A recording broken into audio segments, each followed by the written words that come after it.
বিরাট ব্যবসায়ী হার্ডওয়ার্সের দোকান করছে, কমপক্ষে 20 লাখ টাকা সিসি লোন করছে। উনি আবার হজ করবার দেয়, হজরে আসাদ চুমা খাচ্ছে 5 বার, আইসে আবার গল্প দিচ্ছে 5 বার চুমা খেয়েছি। আর আল্লাহ করছে তুই যদি গিলাও খাস তোর লাভ হবে না।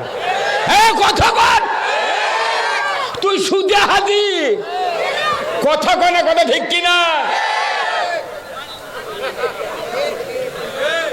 আর ওই এসে প্রচার করছে 4 বার চুমা খেয়েছি।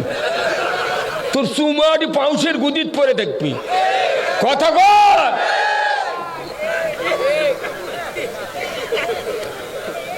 তুই গামছার দোকান করলু না, তুই তুলা বেচা খেলু না, তোর এত বড় দোকান করা লাগবি গা সিসি লোন করে?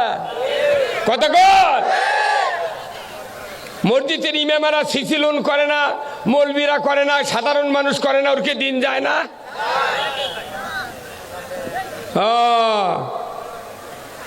তুমি টাকার ব্যবসা মারাচ্ছ।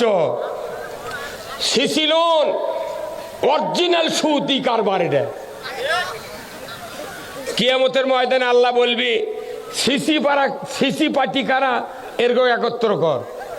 সিসি বোঝেন যারা মাদ্রাসাত গ্রামার পড়ছেন, হরকত আছে, হরকতের উচ্চারণ তাড়াতাড়ি করিয়া করিতে হয়। কথা কন না? এই সিসি এটা যদি হরকত দিয়া পড়েন তাহলে সিসি কি? তার মানে আমার এই জুব্বার কাপড় যদি মানুষের পায়খানা ভরে থাকে, আমার এই সহসভাপতি আব্দুল সাত্তার হাজী সাহেব উনি বলবেন, রুল ভাই সিসি আপনার পোশাকত কি? তাহলে সিসি কথা কি খুব ভালো? সেই জন্য সিসি লোন কি নাম থুতে সিসি। তোর বাটাম যদি না ফাটাই কি করছি?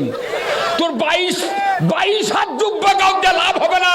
তোর পকেটে 2 লাখ টাকার সুদের বান্ডি থাকে, তোর দেহ দিয়া নামাজ হবে না। কি সুদ ব্যক্তিগতভাবে আমি হারাম করতে পারবো না, আমি সুদ বাদ দিতেও পারবো না। সুদের কারণে বাংলাদেশের সবচেয়ে বড় সুদের হলো ডক্টর ইউনূস। হ্যাঁ কতক্ষণ কোটি কোটি মানুষও কিস্তি লাগে দিয়া জাহান্নামী পাঠাচ্ছে, তাকে আবার বিশ্ব নোবেল পুরস্কার দিচ্ছে। কতক্ষণ ওকে একদিকে পুরস্কার আর একদিকে সুদ বন্ধ। জীবনে বক্তৃতা কায়েম হবে না।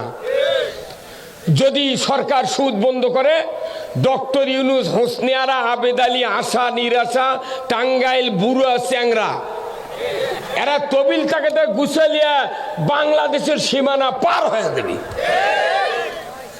আগে বন্ধ করতে ওই বড় সুদারু। এই কতক্ষণ ওরা বন্ধ হলে মুনিনাগার, বেলঘরে আর ভাগবতর আর তেগর এগুলো উড়িয়ে চলে দেবে। কথা বলেন জনগণ, ঠিক কিনা? তাহলে এই কোরআনের সুদ হারাম না হালাল? তাহলে এই হারাম জিনিস বাংলাদেশে চলে কি চলে না?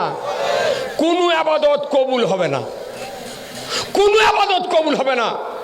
আপনি জানেন এই কোরআন বলছে আমার পক্ষ থেকে যে হেদায়েত বাণী নাজিল করা হয়েছে, এই হেদায়েত বাণী যদি তোমরা মানো, তোমাদের ভয় নাই, চিন্তা নাই। জোরে কোন সুবহানাল্লাহ। এই কথাটা কি আমরা বুঝেছি ভালো করে? এটা কার বক্তব্য? না যুক্তিবাদীর, না মাদানির, বজলুর? এই বক্তৃতা কার? আল্লাহর। এরপরে আসেন আমার ভাইয়েরা, আল্লাহ রাব্বুল আলামিন পরের আয়াতে বললেন, ওয়াল্লাযীনা কাফারু ওয়া কাযযাবু বিআয়াতিনা উলাইকা আসহাবুন নারি হুম ফিহা খালিদুন। আবার আল্লাহ বললেন, দুনিয়ার আদম সন্তানেরা, যদি তোমরা কোরআনের কথাগুলিকে অবিশ্বাস করো আর যদি মিথ্যা মনে করো, আমি রব্বুল আলামিন বলে দিচ্ছি তোমরা জাহান্নামের আগুনের সাথী সঙ্গী হবে।